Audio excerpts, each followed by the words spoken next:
Hello everyone, welcome back to my channel. This is Padho Guru और ये है स्पेशल न्यूमेरिकल लीजिंग जो चैप्टर है उस पर। और मैं आपको ये PYQ में क्वेश्चन है आया था, ठीक है। PYQ का क्वेश्चन है ये, और मैं ये क्वेश्चन हम लोग एक करेंगे और मैं आपको बताऊंगी कि कितना इजी है ये। और आप लोग ऐसे ही टेंशन ले रहे हो, कुछ भी नहीं है ये, आप आसानी से कराओगे, कुछ भी आएगा, ठीक है। 2-3 पॉइंटर्स याद रखने, वो भी इतने मुश्किल नहीं है याद रखने के लिए, ठीक है। तो मैं सबसे पहले बता दूं आपको कि इस चैप्टर में, जो चैप्टर के मैं अभी नोट्स डालूंगी, ठीक है, ये मत समझना सिर्फ न्यूमेरिकल दे रही हूँ, उसके सिर्फ एक क्वेश्चन आता है जो कि होता है डिसीजन क्वेश्चन होता है। क्या डिसीजन, किस चीज़ में डिसीजन? या तो कोई चीज़ आप लीज पे लोगे, अभी मैं आपको मतलब भी समझाती हूँ, या फिर कोई चीज़ आप परचेज करोगे, ठीक है। ये 2 डिसीजन के बीच में आपको लेना पड़ता है और इसमें से कौन जीतता कौन है? जिसकी लोअर कॉस्ट होती है, जो जिसकी लोअर कॉस्ट होती है।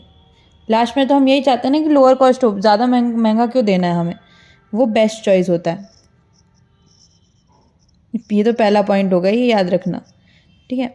अब हम लोग आगे बढ़ते हैं, हम लोग अब क्वेश्चन पढ़ते हैं, उसके बाद मैं आपको समझाऊंगी कि लीज होता क्या। ABC जो लिमिटेड है उसको एक मशीनरी चाहिए 5 साल के लिए, ठीक है।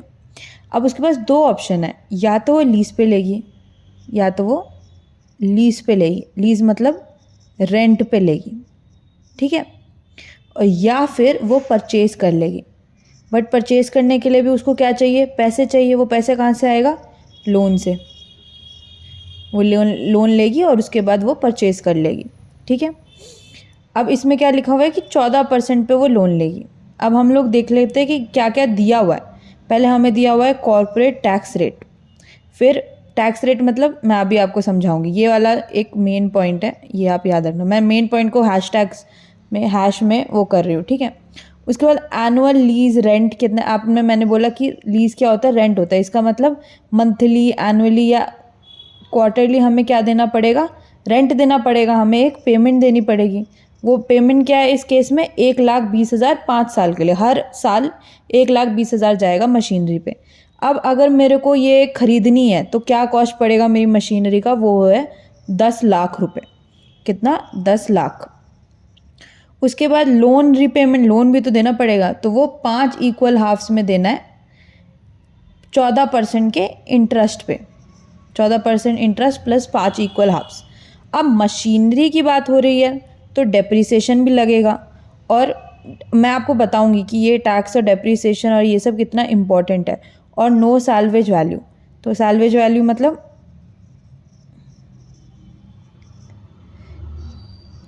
कि कोई रेजिडुअल वैल्यू नहीं है, वो जो लास्ट में कबाड़े में चला गया 100-200 रुपये आ गए ना, वैसा वाला कोई भी सैल्वेज वैल्यू, रेजिडुअल ज़ीरो है। लास्ट में जाके मशीन की वैल्यू जो होगी वो बिल्कुल ज़ीरो, नल हो जाएगी।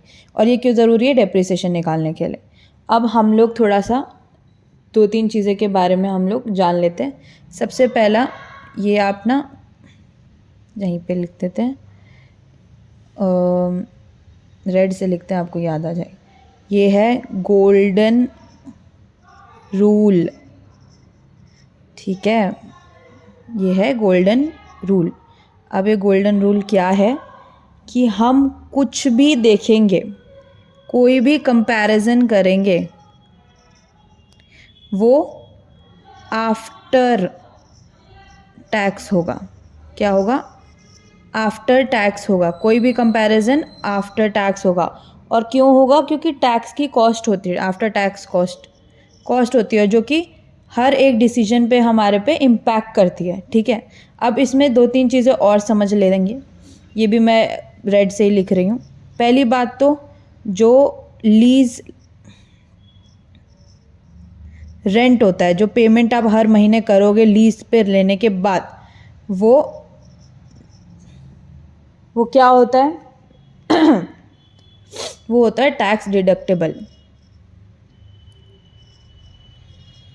टैक्स डिडक्टेबल मतलब उस पर आपको कोई भी टैक्स नहीं चार्ज होता, ठीक है। उसके अलावा डेप्रिसिएशन पे भी कोई टैक्स नहीं होता। Interest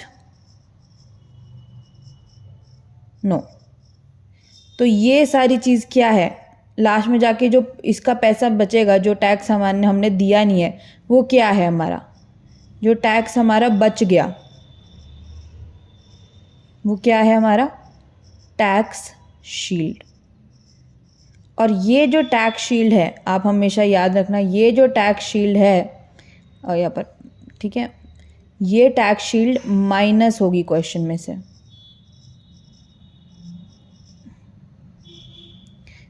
minus. और क्यों होगी, अब इसका भी रीज़न आप समझ ले, माइनस क्यों होगी। देखिए आपको टैक्स बचा है, इसका मतलब ये नहीं है कि आप माइनस क्यों कर रहे हो, गवर्नमेंट आपको टैक्स पैसा दे नहीं रही है वापस, आपने ही नहीं दिया, तो आपको टैक्स, आप वो वैल्यू जो है आपके दिमाग में, जैसे मैं बोलूँ कि मेरे को मतलब ऐसा डिस्काउंट हो गया है थोड़ा, तो डिस्काउंट का मतलब ये थोड़ी कि वो जो कंपनी है या जो शॉपिंग करने जा रही हूँ मैं, वो मुझे पैसे वापस दे रही है, नहीं ना, मेरे पास जितना पैसा था उसमें से मेरे को अब कम देना पड़ रहा है, तो इसलिए पूरे अमाउंट में से, होल अमाउंट में से जो ये टैक्स शील्ड है वो माइनस हो जाता है। ठीक है, ये थोड़ा मैं मिटा देती हूँ, आप कंफ्यूज हो जाओगे। तो टैक्स शील्ड क्या करनी है हमें, हर एक ये जो जहाँ जहाँ टैक्स बचा है हमारा, इसमें से हम लोगों को माइनस कर देनी है। ठीक है, अब हम लोग थोड़ा सा देख लेते हैं, फिर से ब्लू पे ही आ जाते हैं, लीज क्या होता है।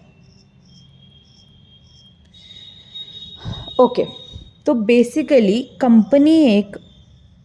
कंपनी के पास ना एक फाइनेंशियल डिसीजन होता है, या तो वो परचेज ही कर ले। अब परचेज करने में ना कभी बार क्या होता है, बहुत खर्चा हो जाता है, एक्सपेंसिव होता है टू परचेज। इसलिए लोग क्या करते हैं, क्योंकि उनको 5 साल के लिए चाहिए या 2 साल के लिए चाहिए, या फिर उनकी कॉस्ट बचे, तो वो क्या करते हैं, एक नॉट ऑलवेज चीपर, मैं चीपर नहीं बोलूँगी, पर क्योंकि ज़्यादा इफेक्टिव है, हम लोग इसे रेंट पे ले लेते हैं, और इसी रेंट को हम क्या कहते हैं, लीज पे। जब अभी थोड़ी देर के लिए लिया है, और उसके लिए क्या हम पे करते हैं, हम एक रेंट पेमेंट करते हैं, और वो डिपेंड करता है कब चाहिए उनको, मंथली, क्वार्टरली या एनुअली, कभी भी हो सकता है वो। ठीक है, अब इसका सबसे बड़ा एडवांटेज मैंने आपको बता दिया, जो कि ये है कि ये टैक्स डिडक्टेबल होता है। ठीक है, और ये गोल्डन रूल है। अब हम लोग जाते हैं सबसे मेन क्वेश्चन सॉल्व करने में। क्वेश्चन तो आप लोग भूल गए होंगे, तो मैं एक बार और सारी चीज़ें वापस ही लिख देती हूँ। हमारे पास गिवन, ये ही फॉर्मेट में, दिस इज़ द फॉर्मेट जिसमें आपको आंसर्स लिखने हैं अपने एग्ज़ाम्स में। ठीक है, तो सबसे पहले हम लोगों ने गिवन लिख देना है कि क्या क्या चीज़ें हमें दी गई है। पहला आ जाता है हमारा कॉस्ट ऑफ मशीनरी। हमारी कॉस्ट ऑफ मशीनरी कितनी है, 10 लाख रुपए। 10 लाख की हमारी मशीन है, अगर हमें ख़रीदना होगा उसे तो। ठीक है, अब अगर हम लीज़ पे लेते हैं, तो लीज़ पेमेंट कितना है हमारा, 1,20,000। और लीज़ पीरियड कितना है हमारा, कितने उसके टाइम के लिए चाहिए, 5 साल के लिए। ठीक है, फिर हम लोग अगर लोन की बात करते हैं, तो लोन का इंटरेस्ट कितना है, 14%। ये 14%। और लोन रीपेमेंट कैसे देनी है, 5 इक्वल एनुअल इंस्टॉलमेंट में। करेक्ट। उसके बाद जो हमारा मेन बच जाता है, इसको मैं थोड़ा हाईलाइट करके लिख रही हूँ, वो है हमारा कॉरपोरेट टैक्स, जो कि आ जाता है 30% दिया हुआ है क्वेश्चन में। ये सब गिवन है गाइज, मैं बना के नहीं लिख रही हूँ। और उसके बाद हमारा डेप्रिसिएशन हमको पता है, SLM है, कुछ भी नहीं दिया हुआ, हम निकालेंगे डेप्रिसिएशन, और जो सैल्वेज वैल्यू है वो निल है। ये हो गया हमारा प्यारा सा गिवन। हम लोगों ने कॉस्ट लिख ली, लीज पेमेंट लिख दिया, लीज पीरियड लिख दिया, ये सब हो गया। अब ये ऐसे लिखना है आपने और उसके बाद फिर आपको मेन यहाँ से मैं आंसर शुरू करती हूँ। आंसर करना है शुरू। अब समझें आराम से। हम पहले एक ऑप्शन लेंगे जो कि है लीज पे लेने का। अगर हमने लीज पे लिया तो हमारा क्या खर्चा होता है। सबसे पहले समझे कि हमें खर्चा हमारा सबसे पहले क्या हो रहा है, हमें पेमेंट दिया हुआ है। क्या दिया हुआ है कि 1,20,000 रुपये हमें हर बार का एनुअल हमारा रेंट है जो हमें देना है। इस पे हमारा कुछ तो टैक्स जाना चाहिए था, पर क्योंकि ये टैक्स डिडक्टेबल है अमाउंट, तो हमारा कुछ टैक्स शील्ड आ जाता है। टैक्स शील्ड मतलब टैक्स कुछ तो बचा होगा, और मैंने क्या बताया है कि ये माइनस होता है। तो हम इसे माइनस करते हैं तो क्या है हमारा, कितना टैक्स आ जाता है 1,20,000 पे अगर 30% टैक्स लगता है तो वो आ जाता है 36,000 का। ठीक है, ये हमारा टैक्स आता है। तो हम इसमें इसको माइनस कर देंगे जैसे मैंने बताया। तो हमारा क्या स्टेप रहेगा, आफ्टर टैक्स लीज कॉस्ट कितना पड़ रहा है पर ईयर का। तो क्या हो जाएगा, मैं अलग पेन से लिख दूँ, 1,20,000 माइनस 36,000 जो कि आ जाता है 84,000। ठीक है, हम लोगों ने पहले एनुअल रेंट लिया, हम खर्चा देख रहे हैं, कॉस्ट निकाल रहे हैं। एनुअल रेंट हमारे को दिया ही हुआ था, अब हमने उसमें उसका टैक्स निकाला 30% टैक्स जो हमें अभी बचेगा, बट हम लोग लिखेंगे इसको 30% टैक्स आया। और अब अगर साल भर का मैं निकाल रही हूँ तो उसमें से माइनस कर दूंगी। सिंपल है, इतना तो बहुत ही सिंपल है। और ये टैक्स हमें क्या, ये हमें लास्ट वैल्यू देनी है, क्योंकि हमने टैक्स तो हटाया इसलिए क्योंकि हम कुछ दे ही नहीं रहे हैं, हमने कम अमाउंट दिया। हम प्लस इसलिए नहीं करेंगे क्योंकि हमारे पास आया थोड़ी है पैसा, हमने दिया ही नहीं है उतना। अब आगे हम लोग करते हैं अब हम लोग टोटल कॉस्ट निकालेंगे, क्योंकि ये तो 1 साल हो गया यार, हमें 5 साल के लिए चाहिए। तो क्या स्टेप होगा, टोटल कॉस्ट फॉर 5 ईयर्स निकालेंगे। क्या बनती है वो, 84,000 ये टोटल कॉस्ट मशीनरी की इनटू 5 साल हम लोगों को ये अमाउंट देना है। टैक्स निकालने के बाद 5 साल हमें ये सेम अमाउंट देना है, तो हमारा निकल कर आता है 4,20,000। This is the final amount total.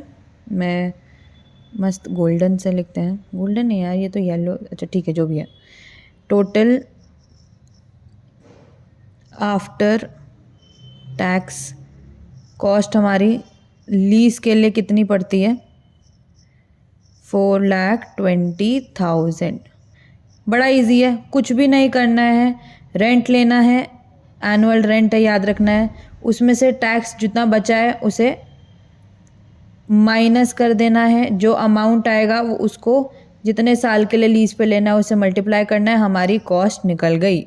Simple, ये तो बहुत ही सिंपल हो गया यार मैम, ये तो फिर हम ऐसे ही वो कर रहे थे, है ना। अब हम लोग जाते हैं दूसरा क्या है हमें, दूसरा है कि हम या तो परचेज कर ले। परचेज का मतलब है कि हम बोरो करें, बोरो मतलब लोन ले और फिर बाय कर ले। अब बोरोइंग कॉस्ट निकालेंगे हम लोग, ठीक है। अब समझे, बोरोइंग कॉस्ट में 2 चीज़ें क्या याद रखना है, एक तो डेप्रीसिएशन हो गया क्योंकि दिया हुआ है, हाय स्पेलिंग, सॉरी गाइस, बोलते बोलते। और दूसरी क्या हो गया, इंटरेस्ट। उधर अच्छा आप बताओ ऊपर क्यों नहीं डेप्रीसिएशन लगा, ये डेप्रीसिएशन लीज के टाइम क्यों नहीं लगा, क्योंकि यार जिसके पास का एसेट है ना, जैसे मैं किससे रेंट ले रही हूँ, मैं किससे रेंट पे ले रही हूँ, जो लेज़र होगा, जो बेसिकली अपना एसेट मुझे देगा किराए पे, वो देखेगा ना डेप्रिसिएशन का। वो मेरी मशीनरी थोड़ी है, तो मैं डेप्रिसिएशन नहीं लगाऊंगी। लीज़ में डेप्रिसिएशन नहीं लगेगा गाइस, इसमें लगेगा क्योंकि मैं खरीद रही हूँ, मेरी है। उसमें वो दूसरे बंदे का लगेगा जहाँ से मैं मशीनरी लेकर आई हूँ, तो उधर सिर्फ टैक्स लगाएंगे और कुछ नहीं लगेगा। तो ये दोनों चीज़ें हम लोगों को देखनी है। सबसे पहले हम लोग देख लेते हैं हमारी कॉस्ट क्या है मशीनरी की, ऑफ मशीन, ठीक है, 10 लाख रुपए। अब ये 10 लाख मेरे को 5 इक्वल इंस्टॉलमेंट्स में देने हैं। तो इसका फॉर्मूला देखो, फॉर्मूला काफ़ी टाइप के होते हैं। आप उसमें जाएंगे, गूगल में जाएंगे या कहीं भी और जगह चेक करेंगे तो अलग दे देगा।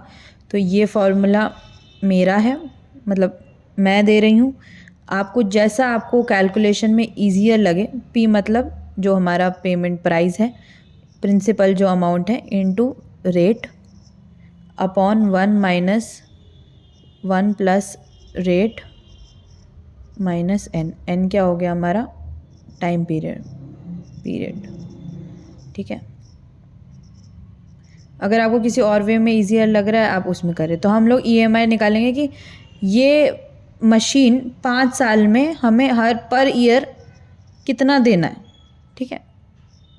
क्योंकि उसमें फिर टैक्स वगैरह सब देखेंगे हम लोग, पर ईयर ही तो देखते हैं, एनुअल टैक्स ही तो लग रहा है। अब हम लोग देखते हैं इसका अमाउंट जो निकल के मैंने पहले ही निकाल के रखा है, सो दैट वीडियो लंबी ना हो। तो इसका ईएमआई अमाउंट आ रहा है 2,91,060 पर ईयर। ये अमाउंट हमारा आ रहा है, इसमें अभी कुछ नहीं लगा। अब हम लोग सब देखेंगे। सबसे पहला स्टेप हो गया हमारा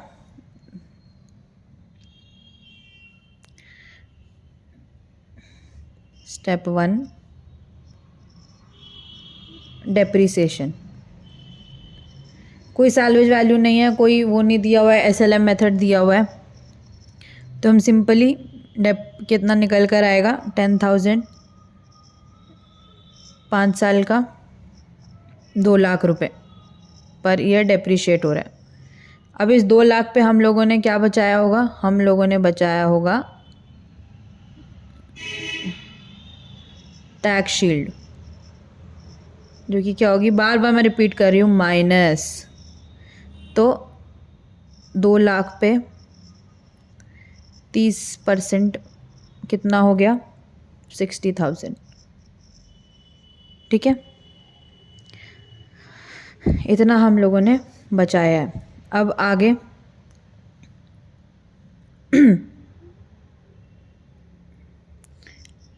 स्टेप 2 क्या हो गया, इंटरेस्ट। क्योंकि बोरो करेंगे, लोन लेंगे तो इंटरेस्ट तो होगा ही होगा। हमारा इंटरेस्ट का अमाउंट कैसे निकलेगा 10 लाख पर 14% इंटरेस्ट है, जो कि निकल के क्या आता है, 1,40,000। अब इस 1,40,000 पे इंटरेस्ट पे बचता है, इस पे नहीं बचेगा, इंटरेस्ट पे बचता है, ठीक है। इंटरेस्ट पे हम लोगों का टैक्स बचेगा, है ना। टैक्स शील्ड कितना होगा, वो 1,40,000 पे 30% फिर बचेगा, जो कि कितना निकल कर आता है, 42,000। ये हमें बचा इंटरेस्ट पे, ये हमें बचा था ये वाला डेप्रीसिएशन पे, ठीक है। मैं इसे स्टेप 2 स्टेप 1 और ये हमने ईएमआई निकाली थी, ठीक है। अब हम लोग आगे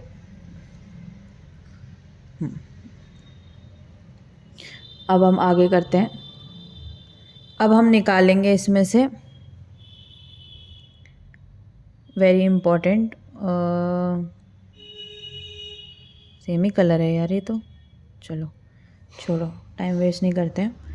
अब हम निकालेंगे आफ्टर टैक्स कॉस्ट, जो हमारी कॉस्ट लास्ट कॉस्ट आएगी ना। हम लोगों ने ऊपर निकाल लिया डेप्रिसिएशन के बाद कितना, डेप्रिसिएशन से कितना बचा हमें और कॉस्ट, और इससे कितना बचा कॉस्ट। इसमें से माइनस करने की कोई ज़रूरत नहीं है, सिर्फ अपनी कॉस्ट निकाल लो कि इतना बचा है, टैक्स शील्ड निकाल लो अपना, ठीक है, इतनी इसकी टैक्स शील्ड है, उतनी उसकी टैक्स शील्ड है। अब जो हमारा EMI आया था विच इज़ 291,060, उसमें से हम लोग ये टैक्स शील्ड माइनस कर देंगे। और कैसे माइनस करेंगे? दोनों को प्लस करके। तो ये हो गया हमारा जो डेप्रिसिएशन से हमने बचाया है, और ये हो गया हमारा प्लस कर देंगे जो हम लोगों ने इंटरेस्ट से बचाया। अभी याद रखना ये पर ईयर चल रहा है, ये पर ईयर चला रहा है, ठीक है। अब इसको माइनस करके क्या अमाउंट आता है? 1,89,060 पर ईयर। ये पर ईयर हमारा आफ्टर टैक्स कॉस्ट है। बट हमें आफ्टर टैक्स कॉस्ट तो 5 साल का चाहिए, 5 साल के लिए चाहिए। तो हम लोग क्या कर देंगे टोटल कॉस्ट फॉर 5 ईयर्स कितना हो जाएगा? ये हमारा जो निकला है 1,89,060 इंटू 5 साल विच इज़ 9,43,300। ये आ जाता है हमारे 5 साल का कॉस्ट। तो फाइनल कंपैरिजन करेंगे, फाइनल कंपैरिजन करते हैं रेड से। लीज पे कितना कॉस्ट आ रहा है? 4,20,000। और अगर मैं खरीदती हूँ, बाय करती हूँ, तो कितना आ रहा है? 9,45,300। सही है, मैं इसको सही से लिख देती 300। अब बताओ आप में से आप क्या लेना चाहोगे? ये खर्चना चाहोगे कि ये खर्चना चाहोगे? Obviously no doubt this is a better option. Lower cost आ रही है ना, लोअर कॉस्ट आ रही है ना। तो हम लोग इसके कंक्लूजन में क्या लिखेंगे? ये लिख कर आएंगे, प्यार से ये याद करके ही चले जाना। हम लिख कर आएंगे कि सिंस द टोटल, मैं अच्छे से लिखूँ, प्यार से पता चले, समझना है। मेरी राइटिंग ऐसी नहीं है गाइस, प्यारी राइटिंग है मेरी। Since the total after tax cost, साथ में लिख लो, of leasing is lower than the cost of buying the machine through loan, ABC Limited should prefer the leasing option। Guys this is the way आपको एक answer and कर कर आना है, ना कि आपका आंसर आया आंसर लीज, बस ये लिख कर आओगे तो मार्क्स कैसे मिलेंगे यार? ये तो गलत का भी गलत है, ये मत करना। अच्छे से प्यार से ये पूरा लिख कर आना है जो आपका डिसीजन आया। अब इसकी जगह हो सकता था बाय का कॉस्ट ज़्यादा आता था, लीज का कम लीज का ज़्यादा आ जाता, बाय का कम आ जाता, तो आपका डिसीजन उस पर डिपेंड करता है, ठीक है। अब हम लोग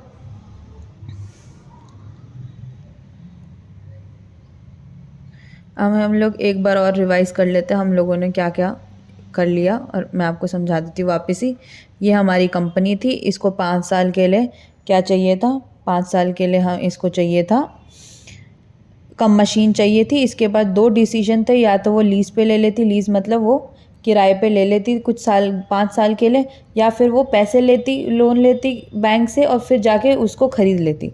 हमें बस बताना था कि उसके लिए, एक कंपनी के लिए कौन सी बेटर है, और कौन सा बेटर होगा जिसका लोअर कॉस्ट होगा, क्योंकि ऑब्वियसली हमें कम खर्चा करना है। ये सब दिया हुआ था। टैक्स मैंने बताया कि टैक्स बचता है, टैक्स नहीं देना पड़ता हमें लीज रेंट पे, ना डेप्रिसिएशन पे, ना इंटरेस्ट पे। तो हमारे लिए वो टैक्स शील्ड हुआ, हमारे लिए टैक्स बच गया। उसे हम माइनस करेंगे क्योंकि हम लोगों ने उतना पैसा कम दिया है, ठीक है, उतना पैसा हमारा कम लगा है। प्लस नहीं करेंगे, हमारे पास पैसा आया नहीं है, कोई आउटफ्लो नहीं, कोई इनफ्लो नहीं हुआ है तभी इनफ्लो में प्लस करना होता है, ठीक है। उसके बाद हम लोग सबसे पहले गोल्डन रूल सीखा कि सब कंपैरिजन आफ्टर टैक्स होगा। उसके बाद हम लोगों ने ये लीज़ का थोड़ा डेफिनेशन समझ लिया, फिर हम लोगों ने गिवन पॉइंट्स लिख लिए, ठीक है। उसके बाद हम लोगों ने लीज़ निकाला। पहले तो हम लगा लिया कि रेंट कितना है पर साल का इतना रेंट है, पर साल हमारा कितना टैक्स बच रहा है, वो 36,000 ये टैक्स हमारा बच रहा था। हमने इसमें से माइनस कर दिया और फिर इतना कॉस्ट हमारा पर ईयर लगता, उसको 5 साल में कन्वर्ट किया तो 4,20,000 आ गया। तो आफ्टर टैक्स हमारा कॉस्ट कितना आ गया ये। फिर हम लोगों ने परचेज़ करने का सोचा तो 2 चीज़ें हैं, एक तो डेप्रिसिएशन है, इंटरेस्ट है। डेप्रिसिएशन उस पर क्यों नहीं लगेगा, क्योंकि वो मशीनरी किसी और की है, हमारा वो नहीं है, तो इसलिए वो वाला बंदा देगा जिसकी मशीनरी है, हम डेप्रिसिएशन नहीं लगाएंगे। इंटरेस्ट लोन पे लगेगा। तो हम लोगों ने पहले तो ईएमआई निकाल लिया कि हर साल हम लोगों को कितना कॉस्ट पड़ेगा मशीन का, लोन का कितना कॉस्ट हमें देना पड़ेगा। ईएमआई के फॉर्मूले से हम लोगों ने ये निकाल लिया, पर ईयर की कॉस्ट इतनी होती है। फिर हम डेप्रिसिएशन पे गए, हम लोगों ने कहा कि अच्छा 2 लाख डेप्रिसिएशन लग रहा है पर महीने का, पर साल का। इसमें से 30% टैक्स अगर हम लोगों ने बचाया तो वो बच गया। हमारी लास्ट कॉस्ट कितनी आई, 60,000 जो हम लोग पर ईयर क्या बोलते हैं पर ईयर देंगे। उसके बाद इंटरेस्ट 14% लगाता है, 1,40,000 हम लोग इंटरेस्ट देते, पर क्योंकि हमने टैक्स बचाया है तो हमारे को सिर्फ कितना देना पड़ेगा, 42,000। ये पर ईयर चल रहा है, इतनी डेप्रिसिएशन लगेगी पर ईयर, इतना लास्ट में जाके क्या बोलते हैं इंटरेस्ट लगेगा, क्योंकि हमने 30% बचाया है। उसके बाद आफ्टर टैक्स हमने कॉस्ट कैसे निकाला, जो ईएमआई था उसमें से हम लोगों ने टैक्स शील्ड माइनस कर दिया। टैक्स शील्ड में हम लोगों ने डेप्रिसिएशन भी इंक्लूड किया है जो लास्ट कॉस्ट बची, और हम लोगों ने इंटरेस्ट भी इंक्लूड करा। तो हमारे पास पर ईयर कितना आ गया, ये अमाउंट आ गया। उसके बाद ये अमाउंट को हम लोगों ने 5 से इंटू करा, क्योंकि हमें 5 साल का चाहिए, तो हमारा अमाउंट ये आ गया। फिर हम लोगों ने लिखा कि अरे हमने जाना कि लीज अमाउंट जो है वो कम है बाय अमाउंट से, और हम लोगों ने अपना आंसर लिख दिया। And this is how a question is solve guys. ये क्वेश्चन PYQ में दिया हुआ था, ठीक है। और ये क्वेश्चन ऐसे ही क्वेश्चन आते हैं, तो मैं बस बताना चाह रही थी इट्स वेरी इजी, कुछ है ही नहीं ऐसे क्वेश्चंस में, आप प्यार से कर लेंगे। और अगर मेरे को इससे अलग से हट के कोई क्वेश्चन मिलता है जिसमें मेरे को लग रहा है आप लोगों को नहीं पता होगा, कोई और आ रहा है, वो मैं फिर से रिकॉर्ड करके डाल दूँगी। अभी तक के लिए आप इतना समझें। इसी टाइप के क्वेश्चन में नंबर्स वगैरह चेंज करके एक बार सॉल्व करने की कोशिश करें, और इजी है, ठीक है, हो जाएगा आप लोगों से। और इसका जो नोट्स है लीज चैप्टर का नोट्स, वो भी अपलोड होने वाले हैं जल्दी। मैं उसमें कुछ भी नहीं है गाइस, सिर्फ लीज क्या होता है ये बता रहे हैं। जो पार्टिसिपेंट है लेजर और लेजी जो होता है वो बताएंगे, और जो 2 टाइप के ऑपरेटिंग लीज होता है, फाइनेंस लीज होता है, और फिर ये क्या बोलते हैं हायर परचेज और ये लीजिंग वगैरह का दिखाएंगे। और छोटे 2-3 फॉर्मूले होंगे जो कि मोस्टली या तो ऐड ऑन नहीं होते हैं, बट ये क्वेश्चन आता है। समझ में आ गया सबको? कोई डाउट हो इसमें, कुछ भी हो, प्लीज़ नीचे कमेंट कर दीजिए। और sorry for the delay. Thank you guys, that's it for this video.